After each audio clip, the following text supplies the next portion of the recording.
হ্যাঁ বাবা। হ্যাঁ বাবু, কেমন আছিস? এই তো বাবা ভালো, তুমি ভালো আছো? শরীর ভালো, তবে তোকে খুব মনে পড়ছে। ঈদে কি বাড়ি আসবি না? ঈদে বাড়ি আসবো কিনা বলতে পারছি না বাবা। তোমার অ্যাকাউন্টে টাকা পাঠিয়ে দিয়েছি বাবা, আমার প্রমোশন হয়েছে, স্যালারিও বেড়েছে পুরো 1 লাখ। আলহামদুলিল্লাহ। বাবা তুমি তো বলেছিলে পিতৃদিন কখনো শোধ হয় না। তুমি 26 বছরে আমার পিছনে যত টাকা খরচ করেছো, তুমি কি জানো আগামী 5 বছরে সেই টাকা তোমায় ফিরিয়ে দিতে পারবো। আমার এখন স্যালারি মাসে 1 লক্ষ টাকা বাবা। ও, এই কথা। তাহলে শোন, তোকে একটা গল্প বলি। বলো বাবা। তোর বয়স যখন 4, তখন আমার বেতন 3000 টাকা। 1200 টাকা ঘর ভাড়া দিয়ে 1800 টাকায় চলে সংসার। আমি আমার সাধ্যমতো সারা জীবন চেষ্টা করেছি তোর মাকে সুখী করতে, প্রতি ঈদে কোরবানি দিতে। তোকে যেবার প্রথম স্কুলে ভর্তি করালাম, সেবারই প্রথম আমরা আমাদের কোরবানি দিতে পারিনি। সে বছর তোর মাকেও কোনো উপহার দিতে পারিনি। তুই যখন ভার্সিটিতে উঠলি, আমাদের অবস্থা তখন মোটামুটি ভালো, কিন্তু খুব কষ্ট হয়ে গিয়েছিল যখন আমার ট্রান্সফার হয়। রোজ রোজ বাসে চড়ে, পায়ে হেঁটে, ঘামে ভিজে খুব দুর্বিষহ লাগছিল। একদিন শোরুম থেকে একটা বাইক দেখে আসলাম। সে রাতে আমি স্বপ্নেও দেখেছিলাম আমি বাইকে চড়ে অফিসে যাচ্ছি।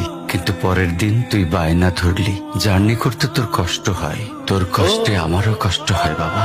আমি বাইকটা তোকে কিনে দিয়েছিলাম। তুই এখন লাখ টাকা বেতন পাচ্ছিস, কিন্তু মনে করে দেখ, আমার সামান্য মাইনে দিয়ে ব্র্যান্ড নিউ মোবাইলে হেডফোন কানে লাগিয়ে সারা রাত গান শুনেছিস, পিকনিক করেছিস, ট্যুর করেছিস। তোর প্রতিটা দিন ছিল স্বপ্নের মতন। আর তোর টাকা নিয়ে আমি এখন হার্টের বাইপাস করাই, ডায়াবেটিক মাপাই। জানিস বাবা, আমার মাছ খাওয়া নিষেধ, মাংস খাওয়া নিষেধ। কি করে এত টাকা খরচ করি বল? তোর টাকা নিয়ে তাই আমি কল্পনার হাট বসাই। সেই হাটে আমি বাইক চালিয়ে সারা শহর ঘুরে বেড়াই, বন্ধুদের নিয়ে সিনেমা দেখতে যাই, তোর মার হাত ধরে চাঁদনি পশরের সেন্ট মার্টিনের বালুচরে হেঁটে বেড়াই। চুপ করো বাবা প্লিজ, আমি তোমার কাছে চলে আসবো। তোমার টাকা না, আমি তোমার ভালোবাসা তোমায় ফিরিয়ে দিব বাবা। বোকা ছেলে, বাবাদের ভালোবাসা কখনো ফিরিয়ে দেয়া যায় না।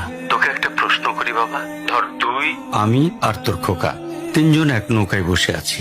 হঠাৎ নৌকাটা ডুবতে শুরু করলো। যে কোনো একজনকে তুই বাঁচাতে পারবি, কাকে বাঁচাবি?